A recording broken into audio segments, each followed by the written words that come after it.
Parliamentary committees are straying beyond politics. That could be a good thing. Jagmeet Singh's showdown with Galen Weston offered more spectacle than substance. The NDP promoted Galen Weston's appearance at a House of Commons committee this week as if it was a heavyweight title fight, as if NDP leader Jagmeet Singh and the executive chairman of Loblaws were about to settle their differences like Muhammad Ali and Joe Frazier. Subscribe our YouTube channel and click our bell icon for new videos. Settle their differences like Muhammad Ali and Joe Frazier. Any objective ringside judge would have to score Wednesday's match a draw. Which is not to say that hauling Weston before a parliamentary committee was a waste of time. Parliament's primary responsibilities are, in no particular order, debating and passing legislation, scrutinizing government spending and holding the Prime Minister and Cabinet to account. Calling in the head of a large grocery chain to chew him out doesn't obviously fit into any of those assignments. But Parliament also has the ability and the power to convene and focus public attention on important issues and concerns. And it's hard to argue that a famous or prominent non-politician appearing before a committee doesn't generate a higher level of public and media interest than the average parliamentary hearing.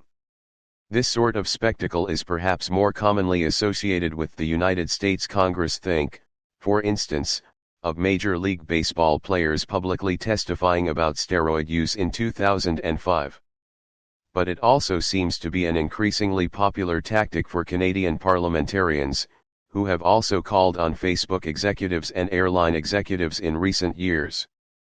When MPs manage to, mostly, stop trying to undermine each other and focus instead on a common target, they can be quite effective interrogators. Consider the incredible pressure that members of the Heritage Committee were able to bring to bear on Hockey Canada last fall when MPs chose to study that organization's handling of sexual assault allegations. This week, the same committee gave Canada's national women's soccer team an official forum to explain their concerns about the management of Canada Soccer. There are certainly worse ways for Parliament to spend its time. And such hearings also have the benefit of making Parliament more prominent and relevant to Canadians. Parliament still needs to get results. But there's also a risk involved in putting too much emphasis on confrontations like Wednesday's showdown between Singh and Weston, at least if the public back and forth doesn't lead to something substantive. While Singh showed up to Wednesday's meeting of the Agriculture Committee with a stack of what he said was 2,000 questions for Weston that had been submitted to the NDP, he wasn't quite able to corner the grocery executive or thoroughly unravel Weston's claims that Loblaws is doing nothing untoward in its pricing of food. How much profit is too much profit? Singh asked Weston. You're making more money than you've ever made.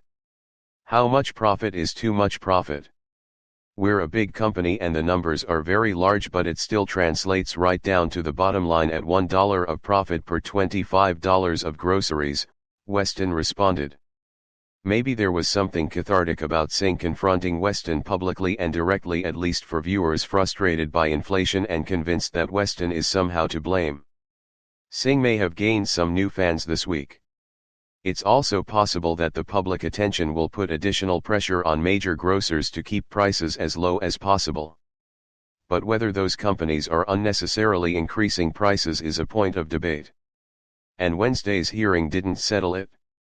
A study by the Competition Bureau might get closer to a definitive answer.